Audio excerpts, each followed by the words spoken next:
Hi friends, నేను సంతోష్ కుమార్. ఈ video 10th class trigonometry నుండి 25th వీడియో అయితే. తప్పకుండా దీని ముందు వీడియోస్ అన్నీ చూడండి ఫ్రెండ్స్. లింక్స్తో పాటు ఈ వీడియోలో ఏ టాపిక్ కంప్లీట్ అవుతుంది అన్నది కూడా డిస్క్రిప్షన్లో ఇస్తాను. తప్పకుండా వీడియోస్ అయితే చూడండి. అయితే ఫ్రెండ్స్, ఈ వీడియోలో మన టాపిక్ ఏంటి అంటే ట్రిగ్నోమెట్రిక్ ఐడెంటిటీస్. క్లాస్ 10 ట్రిగ్నోమెట్రీలో ఇది మనకి ఫైనల్ టాపిక్ అండి. ఒక్కసారి మనం చెప్పుకున్న టాపిక్స్ రివైజ్ చేసుకున్నట్టయితే మనం ఫస్ట్ ఇంట్రడక్షన్ అయితే చెప్పుకున్నాము, ఆ తర్వాత రైట్ యాంగిల్ ట్రయాంగిల్ గురించి చెప్పుకున్నామండి, ఆ తర్వాత ట్రిగ్నోమెట్రిక్ రేషియోస్ వాటికి సంబంధించి ఫస్ట్ ఎక్సర్సైజ్ అయితే చేసుకున్నామండి. సో అదంతా మనకి ఫస్ట్ టాపిక్. ఆ తర్వాత టాపిక్ ఏంటండి, trigonometric ratios of some specific angles. Specific angles అంటే 0 degrees, 30 degrees, 45 degrees, 60 degrees, 90 degrees. అంటే ట్రిగ్నోమెట్రిక్ రేషియోస్కి ఆ యాంగిల్స్ అప్లై చేసుకుని వాటికి సంబంధించిన ప్రాబ్లమ్స్ అనేవి సెకండ్ ఎక్సర్సైజ్లో చేసుకున్నామండి. సో అది మనకి second topic. Next third topic ఏంటంటే trigonometric ratios of complementary angles. వాటికి సంబంధించి ప్రాబ్లమ్స్ అనేవి మనకి థర్డ్ టాపిక్లో చేసుకున్నామండి. ఇక మనకి ఫైనల్ టాపిక్ ట్రిగ్నోమెట్రిక్ ఐడెంటిటీస్. ఇది అంటే ఈ టాపిక్ ఈజీనండి, బట్ మనం ఈ ఎక్సర్సైజ్లో చేసే ప్రాబ్లమ్స్ అనేవి కొంచెం లెంతీ అండ్ కొంచెం సింప్లిఫికేషన్ అనేది ఎక్కువ ఉంటుందండి. సో జాగ్రత్తగా ప్రతి పాయింట్ అయితే వినండి. ట్రిగ్నోమెట్రిక్ ఐడెంటిటీస్ అంటే ఏంటో తెలుసుకునే ముందు ఐడెంటిటీ అంటే ఏంటో చూద్దామండి. Identity, it is a mathematical equation which is true for all values of the variables in equation. Identity అంటే ఒక మ్యాథమెటికల్ ఈక్వేషన్ అంట. అయితే విచ్ ఈజ్ ట్రూ, నువ్వు ఆ ఈక్వేషన్లో ఉన్న వేరియబుల్స్లో ఏ వాల్యూస్ పెట్టినా ఈక్వేషన్ సాటిస్ఫై అవుతుందంట. ఓకేనా, ఇదే దాని మీనింగ్ ఇదండి. True for all values of the variables అంటే నువ్వు వేరియబుల్స్ ప్లేస్లో ఏ వాల్యూ పెట్టినా ఆ ఈక్వేషన్ ట్రూ. ఈక్వేషన్ ట్రూ అంటే ఈక్వేషన్ సాటిస్ఫై అవుతుంది అని అర్థం. ఈక్వేషన్ సాటిస్ఫై అవ్వడం అంటే ఏంటి? ఇప్పుడు ఎగ్జాంపుల్గా మనం ఈ ఐడెంటిటీ తీసుకున్నాం అనుకోండి. అంటే ఏంటి? a + b whole square is equal to a square + b square + 2 × a × b. ఇక నేను a = -1, b = 3 పెట్టుకుంటానండి ఈ వేరియబుల్స్ ప్లేస్లో. ఇప్పుడు ఇవి ఇందులో సబ్స్టిట్యూట్ చేసినట్టయితే ఇదేంటండి, LHSలో సబ్స్టిట్యూట్ చేద్దాం ఫస్ట్. అంటే a -1 + b అంటే ఎంతండి? 3 హోల్ స్క్వేర్. -1 + 3 అంటే 2 అండి. 2 స్క్వేర్ అంటే 4. ఇప్పుడు RHS వాల్యూలో సబ్స్టిట్యూట్ చేద్దాం. RHS అంటే ఏంటి? a square. a స్క్వేర్ అంటే -1 square + b square. b square అంటే 3 స్క్వేర్ + 2 × a × b. a అంటే -1, b అంటే 3. ఓకేనండి. -1 హోల్ స్క్వేర్ అంటే 1 అండి, + 3 స్క్వేర్ అంటే 9, ప్లస్ ఇంటూ మైనస్ మైనస్ 2 × 3 6. 1 + 9 10, 10 - 6 4. చూసారండి, ఇది మనకి LHS వాల్యూ 4 వచ్చింది, RHS వాల్యూ కూడా 4 వచ్చింది. ఇది అండి ఈక్వేషన్ ట్రూ అవ్వడం అంటే, ఈక్వేషన్ సాటిస్ఫై అవ్వడం అంటే LHS వాల్యూ RHS వాల్యూ ఈక్వల్గా రావడం. ఇంకా ఈజీగా చెప్పాలి అంటే నువ్వు వేరియబుల్స్ ప్లేస్లో ఏ వాల్యూ పెట్టుకున్నా నీకు LHS వాల్యూ RHS వాల్యూ ఈక్వల్గా వస్తే దాన్ని ఐడెంటిటీ అని అంటామండి. ఒక చిన్న పాయింట్ అండి. అయితే ఐడెంటిటీ అన్న ఈక్వేషన్ అన్న ఒకటేనా అని అనుకుంటారు చాలామంది. కానే కాదండి. ఐడెంటిటీ అంటే చూడడానికి ఈక్వేషన్ ఫామ్గా ఉంటుంది. ఓకేనండి. ఐడెంటిటీ అంటే నువ్వు వేరియబుల్స్ ప్లేస్లో ఏ వాల్యూ పెట్టుకున్నా సాటిస్ఫై చేసేది. బట్ ఈక్వేషన్ అనేది అలా కాదండి. ఇప్పుడు ఎగ్జాంపుల్గా 2x + 3y = 5 అనేది ఒక ఈక్వేషన్ తీసుకున్నానండి. ఇప్పుడు ఇందులో వేరియబుల్స్ ఏంటండి? x, y. నువ్వు ఇప్పుడు ఈ x ప్లేస్లో y ప్లేస్లో నీ ఇష్టం వచ్చిన వాల్యూస్ పెట్టుకుంటే ఈ ఈక్వేషన్ ట్రూ అవుతుందా చెక్ చేద్దాం. నేను ఏం చేస్తానంటే x = 1, y = 2 పెట్టుకున్నట్టయితే అప్పుడు మనకి LHS వాల్యూ ఏమవుతుందండి? x = 1 అంటే 2 × 1 2 + y వాల్యూ 2. సో 3 × 2 6, 2 + 6 ఎంతండి? 8. మనకి LHS వాల్యూ 8 వచ్చింది, RHS వాల్యూ ఎంతండి? 5. సో ఈక్వల్గా కాదు. అంటే ఏ వేరియబుల్స్ ప్లేస్లో నువ్వు ఏ వాల్యూ పెట్టుకున్నా సాటిస్ఫై చెయ్యదు. ఏంటి? ఈక్వేషన్ అంటే కొన్ని సర్టైన్ వాల్యూస్ మాత్రమే సాటిస్ఫై చేస్తుంది. అంటే కొన్ని సమ్ వాల్యూస్ మాత్రమే సాటిస్ఫై చేస్తుంది. ఏ వాల్యూస్ పడితే ఆ వాల్యూ సాటిస్ఫై చేయదు ఐడెంటిటీ లాగా. ఓకేనండి. డిఫరెన్స్ గమనించాలండి, చాలామంది కన్ఫ్యూజ్ పడుతూ ఉంటారు. ఓకేనండి. ఇది మనకి ఐడెంటిటీ అంటే వాటికి ఎగ్జాంపుల్స్, ఇంకా ఐడెంటిటీస్ అంటే ఫార్ములాస్ అని చెప్పుకోవచ్చండి. ఇండైరెక్ట్గా చెప్పుకోవాలంటే ఇంకా ఏ ప్లస్ బి స్క్వేర్, ఏ మైనస్ బి స్క్వేర్, ఏ ప్లస్ బి హోల్ క్యూబ్, ఇలాంటి వాటిని మనం ఐడెంటిటీస్ అని అంటాము. డెఫినేషన్ నోట్ చేసుకోండి, ఈజీగా తెలుగులో కూడా రాసుకొని మీకు అర్థం కాకపోతే మళ్ళీ చెప్తున్నానండి. ఐడెంటిటీ అనేది చూడడానికి ఈక్వేషన్గా ఉంటుంది. ఆ ఈక్వేషన్లో ఉన్న వేరియబుల్స్ ప్లేస్లో నువ్వు ఏ వాల్యూస్ పెట్టినా ఆ ఈక్వేషన్ అంటే ఎల్హెచ్ఎస్ వాల్యూ ఆర్హెచ్ఎస్ వాల్యూ ఈక్వల్గా వస్తుంది. ఓకేనండి, దాన్ని ఈక్వేషన్ సాటిస్ఫై చేయడం అని కూడా అంటాము. లేదా ఇంకో true for all values of the variables, అంటే నువ్వు వేరియబుల్స్ ప్లేస్లో ఏ వాల్యూస్ పెట్టినా ఆ ఈక్వేషన్ సాటిస్ఫై చేస్తుంది. దాన్ని మనం ఐడెంటిటీ అని అంటాము. కానీ ఈక్వేషన్ అంటే ఏంటి? వేరియబుల్స్ ప్లేస్లో కొన్ని సర్టైన్ వాల్యూస్ మాత్రమే సాటిస్ఫై చేస్తే నీకు ఇష్టం వచ్చిన వాల్యూస్ అనే వేరియబుల్స్ ప్లేస్లో పెడితే ఇది మనకి సాటిస్ఫై చెయ్యదు. ఇలాంటి వాటిని ఓన్లీ ఈక్వేషన్స్ అని అంటాం. ఓకేనండి, ఈ ఈక్వేషన్ ఐడెంటిటీ కింద ఎప్పుడు మారుతుంది? వేరియబుల్స్ ప్లేస్లో అంటే ఈక్వేషన్ సాటిస్ఫై అయినప్పుడు నీ ఇష్టం వచ్చిన వాల్యూస్ వేరియబుల్స్ ప్లేస్లో పెడితే ఈక్వేషన్ సాటిస్ఫై అయితే అది ఐడెంటిటీ కింద మారుతుంది. ఓకేనండి, గుర్తుపెట్టుకోవాలి. ఐడెంటిటీ అంటే ఏంటో నేర్చుకున్నాము. ఇప్పుడు ట్రిగోనోమెట్రిక్ ఐడెంటిటీస్ అంటే ఏంటో చూద్దాం. An identity equation having trigonometric ratios of an angle is called trigonometric identity and it is true for all values of angles involved in it. ఈజీగా ఒక్క పాయింట్లో చెప్తాను చూడండి. ఐడెంటిటీలో వేరియబుల్స్ ప్లేస్లో ట్రిగోనోమెట్రిక్ రేషియోస్ ఉంటే దాన్ని మనం ట్రిగోనోమెట్రిక్ ఐడెంటిటీ అని అంటామండి. అంతేనండి. ఇప్పుడు మరి ఇవి కూడా ఐడెంటిటీసే కదా, వీటిని ఏమంటామంటే ఆల్జీబ్రిక్ ఐడెంటిటీస్ అని అంటామండి. ఓకేనండి, ఆల్జీబ్రిక్ ఐడెంటిటీస్. ఈ పేర్లు అవి వినేసి కన్ఫ్యూజ్ అవ్వద్దని, మెయిన్ పాయింట్స్ గుర్తుపెట్టుకుంటే సరిపోతుంది. ఓకేనండి, మనకి ఇందులో ట్రిగోనోమెట్రిక్ సైన్ కాసు వచ్చినాయి కాబట్టి వీటిని ట్రిగోనోమెట్రిక్ ఐడెంటిటీస్ అంటాం. అంతే. ఇందులో వేరియబుల్స్ అవి ఉన్నాయి కాబట్టి మనం ఆల్జీబ్రిక్ ఐడెంటిటీస్ అని అంటాం. ఓకేనండి, అంతకన్నా ఏమీ లేదు. ఇక్కడ చూడండి, true for all values of angles.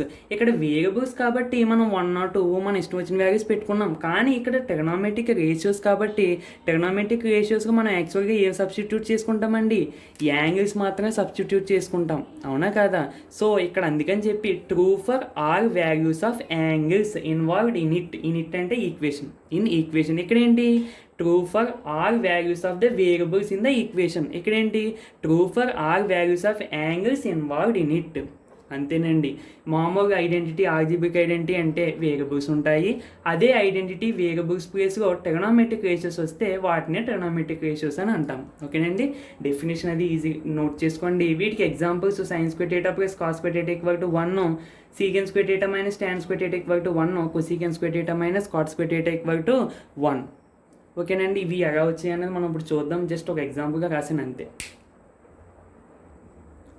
ఇందాక ట్రిగోనోమెట్రిక్ ఐడెంటిటీస్ అని చెప్పి డెఫినేషన్ చెప్పుకుని దాని కింద ఎగ్జాంపుల్స్ రాసుకున్నాం కదండి. ఆ 3 ట్రిగోనోమెట్రిక్ ఐడెంటిటీస్ అనేవి ఏ విధంగా వచ్చాయి అనేది మనం రైట్ యాంగిల్ ట్రయాంగిల్ ప్రకారం చూద్దామండి. మనం ఒకటి గమనించాలండి, మనం సెకండ్ ఎక్సైజ్ అంటే trigonometric ratios of specific angles ఏ విధంగా వచ్చాయి అన్నది కూడా మనం రైట్ యాంగిల్ ట్రయాంగిల్ నుంచే నేర్చుకున్నామండి. తర్వాత topic trigonometric ratios of complementary యాంగిల్స్కి సంబంధించి ఫార్ములాస్ కూడా ఏ విధంగా వచ్చాయి అన్నది రైట్ యాంగిల్ ట్రయాంగిల్ ద్వారా నేర్చుకున్నామండి. ఇక్కడ మనకి ఐడెంటిటీస్ కూడా రైట్ యాంగిల్ ట్రయాంగిల్ ద్వారానే నేర్చుకుంటాం, అంటే ఏ విధంగా వచ్చాయి అన్నది. ఇక్కడ మీకు గమనించాలండి, మనం ఫస్ట్లోనే బేసిక్ వీడియోగానే చెప్పుకున్నాము. Trigonometry is deals with right angle triangle. ఓకేనండి, only right angle triangle use చేసుకుని మనం ఈ అన్ని ఫార్ములాస్ డిరైవ్ చేసుకున్నామండి. ఓకే, అయితేనండి ఇక్కడ ట్రయాంగిల్ నేను ఇమాజినేషన్ చేసుకున్నాను. దీని లెంత్ x యూనిట్స్ అండి, దీని లెంత్ y యూనిట్స్, దీని లెంత్ z. పైథాగరస్ థీరం ఏంటండి? AC square hypotenuse square equal to side square plus side square, 2 sides ఉంటాయి. AC స్క్వేర్ ఈక్వల్ టు ఇంకా AB square plus BC square అంటే ఇదండి. ఓకేనండి, ఇది సైడ్ 1, ఇది సైడ్ 2. లేదు ఇంకా కన్ఫ్యూజ్గా ఉంటే దీని హైట్ అనుకోండి, లేదు బేస్ అనుకోండి, ఏదైనా పర్లేదు. ఓకేనండి, ఇంకొద్దిగాండి మనం ఇప్పుడు నుంచి సైడ్ అనుకుంటున్నాం కాబట్టి సైడ్ 1 సైడ్ 2 అంతే. ఏసీ అంటే ఎంతండి మనకి? Z square. మరి ఎలా ఎందుకు అనుకున్నానంటే అంటే ప్రతిసారి ఏసీ ఏబీ రాయకుండా ఇలా సింపుల్గా రాసుకుందామని నేనే అనుకున్నా. సో ఏసీ అంటే ఎంతండి మనకి? జెడ్ కాబట్టి Z square equal to AB అంటే ఎంతండి? ఎక్స్ స్క్వేర్ ప్లస్ బీసీ అంటే ఎంతండి? Y square. ఓకే, ఇప్పుడు మనం ఈ ఈక్వేషన్ ఉపయోగించి ట్రిగనోమెట్రిక్ రేషియోస్ ఇందులోకి తీసుకొద్దామండి. అప్పుడు మనకి ఈ ఈక్వేషన్ ట్రిగనోమెట్రిక్ ఐడెంటిటీ కింద మారుతుంది. దానికోసం నేను ఏం చేస్తానంటే ఫస్ట్ ఆఫ్ ఆల్ దీన్ని ఈక్వేషన్ 1 అనుకుంటానండి. Divide above equation 1 with Z square. With Z స్క్వేర్తో నేను ఈక్వేషన్ 1ని డివైడ్ చేస్తున్నానండి. ఈక్వేషన్ డివైడ్ చేస్తున్నానంటే ఎల్హెచ్ఎస్ని డివైడ్ చేయాలి, ఆర్హెచ్ఎస్ని కూడా డివైడ్ చేయాలి. ఇంకో z square by z square equal to X square plus why square by z square. ఓకేనండి. అయితే మనకి ప్లస్ ఉన్నప్పుడు డినోమినేటర్ అనేది పైన ప్రతి టైంకి చెందుతుంది. So x square by z square plus why square by z square. కొంతమంది కన్ఫ్యూజ్ అవుతారండి. ఇంకో ఎక్స్ స్క్వేర్ ఇలా ఉన్న that equal to X square, ఇదైనా ఒకటేనండి. సో నేను దీన్ని ఇక్కడ ఎలా రాశాను కదా, కొంతమంది కన్ఫ్యూజ్ అవుతూ ఉంటారు వాళ్ళ కోసం. ఓకే, అంటే Z square by z square numerator denominator same కాబట్టి దాని ప్లేస్లో మనం 1 వేసుకోవచ్చండి. దట్ ఈక్వల్ టు ఇంకో X by z whole square రాసుకోవచ్చు కదండి. న్యూమరేటర్కి స్క్వేర్ ఉంది, డినోమినేటర్కి స్క్వేర్ ఉంది కాబట్టి దానికి హోల్ స్క్వేర్ కింద రాశాను. Plus why by z whole square. ఇక్కడ ఓకే, ఇక్కడ దాకా చేసాం. అయితే మనకి ట్రిగనోమెట్రిక్ రేషియోస్ ఎలా వస్తాయి అని మీకు డౌట్ రావచ్చు. ఒక్కసారి ఈ ట్రయాంగిల్ నుంచి సైన్ థీటా నాకు చెప్పండి. సైన్ థీటా అంటే opposite side to theta by hypotenuse side. Opposite side to theta ఎంతండి? ఎక్స్ బై హైపోటెనస్ ఎంతండి? జెడ్. అదేవిధంగా కాస్ థీటా వాల్యూ కూడా చెప్పండి నాకు. కాస్ థీటా అంటే ఎడ్జసెంట్ సైడ్ టు థీటా అంటే వై బై హైపోటెనస్ సైడ్ అంటే జెడ్. ఇక్కడ మీరు గమనించాలండి, ఎక్స్ బై జెడ్ ప్లేస్లో నువ్వు ఎంత రాసుకోవచ్చు? సైన్ థీటా రాసుకోవచ్చు. వై బై జెడ్ ప్లేస్లో ఎంత రాసుకోవచ్చు? కాస్ థీటా రాసుకోవచ్చు. నీకు ఈ ఈక్వేషన్ ఉంది అంటే 1 equal to X by Z ఉంది అంటే ఎక్స్ బై జెడ్ ప్లేస్లో నువ్వు ఎంత రాసుకోవచ్చు? Sine theta. X by Z ప్లేస్లో సైన్ థీటా రాసుకున్నాను. ఆ పైన హోల్ స్క్వేర్ అలాగే ఉంటుంది. నెక్స్ట్ వై బై జెడ్ ప్లేస్లో ఎంత రాసుకోవచ్చు? Cos theta. ఆ పైన హోల్ స్క్వేర్ అలాగే ఉంటుంది. ఓకేనండి. చూసారా, మనం నార్మల్ ఈక్వేషన్ నుంచి ట్రిగనోమెట్రిక్ రేషియోస్ తెప్పించాం. ఓకే, ఇప్పుడు ఇక్కడ చాలా జాగ్రత్తగా గమనించండి.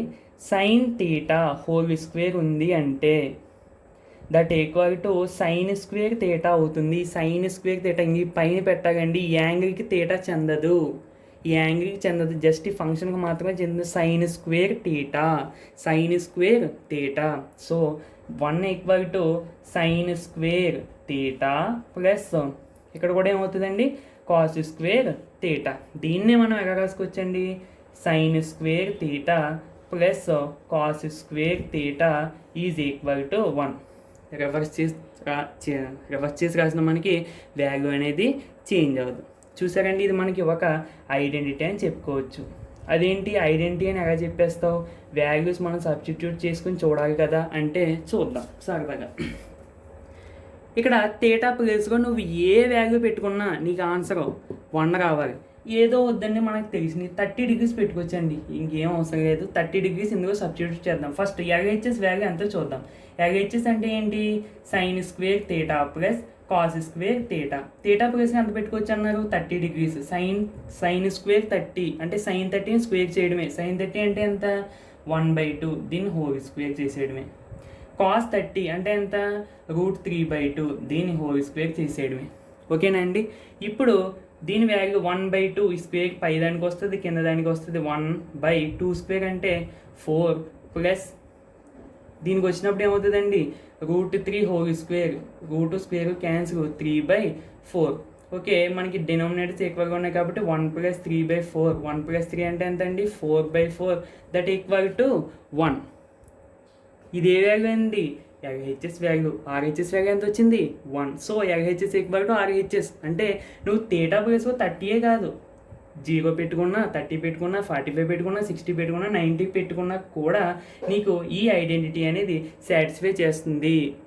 అదే ఈ ఈక్వేషన్ అనేది ట్రూ అవుతుంది. సో నువ్వు ఈ డేటా ప్లేస్గా ఏ వాల్యూ పెట్టుకున్నా ట్రూ అవుతుంది. కాబట్టి దీన్ని మనం ఏమనొచ్చు, ఐడెంటిటీ అనొచ్చు. ట్రిగ్నోమెట్రిక్ రేషియోస్ ఉన్నాయి కాబట్టి ట్రిగ్నోమెట్రిక్ ఐడెంటిటీ అని అనొచ్చు. మోస్ట్ ఇంపార్టెంట్ అంటే ఇప్పుడు మనం చెప్పుకోబోయే ఐడెంటిటీస్ అన్నీ ఇది ఒక ఫార్ములా లాంటిది, మీకు బై హార్ట్ చేయకండి. ఏ విధంగా వచ్చింది కూడా మనం చెప్పుకున్నాము. Sine square data plus cos square data equal to 1 ఫార్ములాని నీట్గా ఎక్కించుకోండి ఇదంతా. ఓకేనండి. ఓకేనండి, ఒక ఐడెంటిటీ తెచ్చుకున్నాము. నెక్స్ట్ ఇంకా 2 ఐడెంటిటీ తెచ్చుకుందాము. ఇప్పుడు సెకండ్ ఐడెంటిటీ కోసం నేను ఏం చేస్తానంటే డివైడ్ అబోవ్ ఈక్వేషన్ విత్, మీ ఇష్టం అండి. మనం ఇందాక జెడ్ స్క్వేర్తో చేస్తాము. జెడ్ స్క్వేర్తో చేస్తే కొన్ని సైను కాసు వచ్చినాయి. ఇప్పుడు ఎక్స్తో చేద్దామండి. ఎక్స్ స్క్వేర్తో డివైడ్ చేద్దాం. ఎక్స్తో కాదు, ఎక్స్ స్క్వేర్తో డివైడ్ చేద్దాం. అప్పుడు ఏ ట్రిగ్నోమెట్రిక్ రేషియోస్ వస్తాయి చూద్దాం. ఓకేనండి. ఇక్కడ కన్ఫామ్గా దీంతో చేయడం లేదండి. ఒకసారి ఎక్స్తో చేద్దాం. ఫస్ట్ జెడ్తో చేసాం, సైను కాసు వచ్చినాయి. Sine square data plus cos square data equal to 1 అని వచ్చింది. ఇప్పుడు ఎక్స్తో చేద్దాం, ఏమొస్తాయి చూద్దాం. ఓకేనండి. ఎక్స్ స్క్వేర్, అప్పుడు ఏమవుతుందండి, z square by x square is equal to X square plus why square by x square. ఓకేనండి. దీన్ని ఇండివిజువల్గా రాస్తే x square by x square plus why square by x square. ఇక్కడ చూడండి, z square by x square అంటే నేను దీన్ని z by X whole square కింద రాస్తున్నానండి. దట్ ఈక్వల్ టు, ఇక్కడ చూడండి, x square by x square అంటే దీని ప్లేస్ మనం 1 రాసుకోవచ్చు, plus why by X whole square అంటే దీన్ని వై బై ఎక్స్ హోల్ స్క్వేర్గా కూడా రాసుకోవచ్చు. ఓకేనండి. ఇప్పుడు అసలు మనం ఇందులోకి ట్రిగ్నోమెట్రిక్ రేషియోస్ తీసుకొద్దామండి. First of all Z by X అంటే దీని నుంచి జెడ్ బై ఎక్స్. అసలు జెడ్ అంటే ఏంటండి, జెడ్ బై ఎక్స్ అంటే జెడ్ అంటే హైపోటెనస్ బై ఎక్స్ అంటే ఏంటి, ఇక్కడ opposite side to theta. Opposite side to theta. నీకు వెంటనే థాట్ కావాలి, hypotenuse by opposite to theta అంటే ఇదేంటి, కొసీకెన్ థీటా. కొసీకెన్ థీటా ఫార్ములా ఏంటండి మనకి, hypotenuse by opposite side to theta. Sine థీటాకి ఆపోజిట్. ఇంకా చూసారా, జెడ్ దీనికేమో ఎక్స్ బై జెడ్ వచ్చింది, దీనికేమో జెడ్ బై ఎక్స్ వచ్చింది. అంటే నువ్వు ఈ జెడ్ బై ఎక్స్ ప్లేస్గా ఏం రాసుకోవచ్చు, కొసీకెన్ థీటా రాసుకోవచ్చు. నెక్స్ట్ ఇక్కడ వై బై ఎక్స్ అనేది ఏంటో కూడా చూద్దాం. వై బై ఎక్స్, ఇక్కడ వై అనేది ఏంటి అసలు, వై అనేది ఏంటి, adjacent side to theta by X అనేది ఏంటి, ఆపోజిట్ సైడ్ టు థీటా. ఒకసారి ఆలోచించుకో, adjacent side to theta by opposite side to theta అంటే కాట్ థీటా. అంతే కదండి, కాట్ థీటా. సో నువ్వు జెడ్ బై ఎక్స్ ప్లేస్గా ఎంత రాసుకోవచ్చు, కొసీకెన్ థీటా హోల్ స్క్వేర్ అలాగే ఉంటుంది, equal to 1 plus why by X ప్లేస్గా ఎంత రాసుకోవచ్చు, కాట్ థీటా ఆ హోల్ స్క్వేర్ అలాగే ఉంటుంది. ఓకేనండి. ఇప్పుడు ఈ కాట్ స్క్వేర్ థీటాని ఇటుపక్క తీసుకొస్తామనుకోండి, ఇందాకే చెప్పాను కదండి, స్క్వేర్ ఉన్నదంటే ఆ ఫంక్షన్కి వస్తుంది కొసీకెన్ స్క్వేర్ థీటా మైనస్ ఈ కాట్ స్క్వేర్ థీటా. ఈ స్క్వేర్ అప్లై చేసేసి దీన్ని ఇటుపక్క తీసుకొచ్చేస్తే ఈ ప్లస్ కాస్త ఇటుపక్క వచ్చినప్పటికి మైనస్ అవుతుందండి. Cosecant square theta minus cot square theta equal to 1. This is one of trigonometric identities. ఇది ఒకటి అండి మనకి second identity, cosecant square theta minus cot square theta equal to 1. First ఈ ఈక్వేషన్ని జెడ్తో డివైడ్ చేస్తే మనకి ఏమొచ్చాయండి, సైన్కి కాస్కి సంబంధించి identity sign square theta plus cos square theta equal to 1 అని వచ్చింది. ఆ తర్వాత మనం ఎక్స్తో డివైడ్ చేస్తే మనకి ఏమొచ్చాయి, ఇంకో ఇది వచ్చింది, cosecant square theta minus cot square theta equal to 1 అని. ఓకేనండి. అలా మనం డివైడ్ చేసిన దాన్ని బట్టి మనకు వచ్చిన ఆన్సర్స్ బట్టి అప్పుడు ట్రిగ్నోమెట్రిక్ రేషియోస్ చూసుకున్నాం. ఓకేనండి. నెక్స్ట్ నోట్ చేసుకోండి ఏ విధంగా వచ్చాయనేది, పక్కన కూడా రాసుకోండి.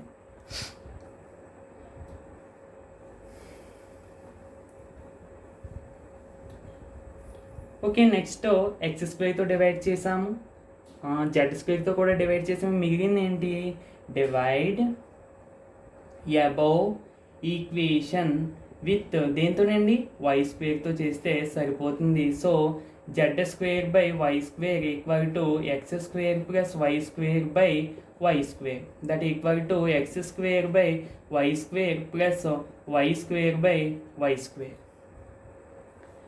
ఇక్కడ దీన్ని ఏ విధంగా రాసుకోవచ్చండి, Z by Y whole square is equal to X square by Y స్క్వేర్ని ఏ విధంగా రాసుకోవచ్చండి, X by Y whole square plus why square by Y square అంటే 1.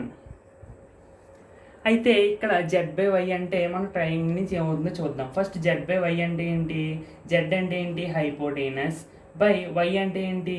Adjacent side to theta.